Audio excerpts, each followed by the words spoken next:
maamulka gobolka Banaadir oo dagaal baan kula jiray cudurka safmarka ee COVID-19 si loo badbaadiyo shacabka 3 milyan ka badan ee ku nool magaalada caasimadda Muqdisho ayaa howlo buufin ah oo lagu nadiifinayo guud ahaan magaalada iyo wadooyinkeeda ka bilaabay magaalada caasimadda Muqdisho. gudoomiyaha gobolka Banaadir anaaduqa magaalada Muqdisho mudane Cumar Maxamuud Maxamed Cumar Firish ayaa daahfuray ololaha lagu buufinayo wadooyinka magaalada Muqdisho si looga hortago faafitaanka cudurka halista badan ee coronavirus. ololahan oo lagu buufinayo magaalada iyo wadooyinkeeda ayaa loogu talagalay inuu ka socdo caasimadda inta uu bandow ka jiro magaalada Muqdisho xilliga habeenkii ah.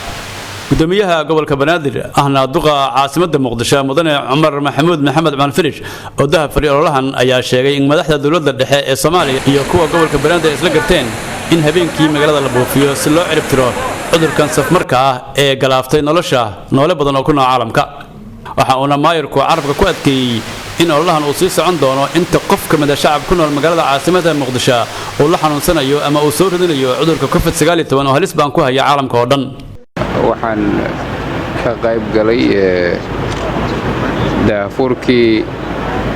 buufinta magaalada sida aad ka wada warqabtiin adduunka waxaa saameeyay cudur safmareen ah oo la yiraahdo COVID-19. cudurkaas cabsi badan oo laga qabo darteed ayaa maamulka gobolka Banaadir iyo dawladda dhexeba xukuumadda waxay qaateen go'aan ah in xilliga habeenkii ah oo magaaladu ay tahay bandow in la buufiyo magaalada booyadihii dabdamisyada iyo kuwa kale ee maamulka gobolka Banaadir oo lagu soo buuxiyay jeermis dilayaal ayaa lagu buufinayaa magaalada oo dhan. way soconaysaa habeenadan insha Allah taala inta hal qof oo ka mid ah bulshada ku nool gobolka Banaadir looga cabsi qabo ama uu la jiifo cudurka COVID-19 ayuu socon doonaa dadaalka qaybaha kala gedisan leh ee isugu jira buufinta magaalada la buufinayo, wacyigelinta bulshada, gaadiidka ambulansiga ah, dadka loo tababaray badbaadinta dadka iyo qaabkii ay ugu sheegi lahaayeen dadka sidii looga hortagi lahaa ama ka hortagga caabuqa COVID-19. dhammaan dadaaladaas socda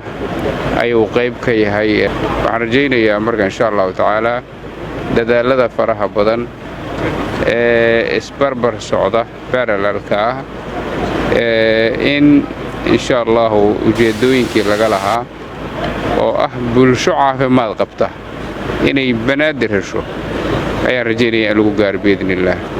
waxaanu soo jeednaa marka waxay tahay inaan bulshadeena aan gaarsiino caafimaad qab iyo nabad qab iyo nadaafad. maamulka gobolka Banaadir oo hogaamiyo Cumar Maxamuud Maxamed Cumar Firish ayaa goostay ololahan lagu buufinayo magaalada iyo wadooyinkeeda si looga hortago faafitaanka coronavirus. waxaa soo dhaweeyay dadweynaha ku nool magaalada caasimadda Muqdisho waxaana laga sameeyay howlahan buufiska ah oo xoog la saaray wadooyin badan oo ku yaala magaalada Muqdisho gaar ahaan goobaha ay dadku ku badan yihiin sida suuqyada bakaaraha iyo xamureyn oo ay ku yaalaan macdaro waaweyn oo ay dadku ka dukaameystaan xilliyo kala duwan.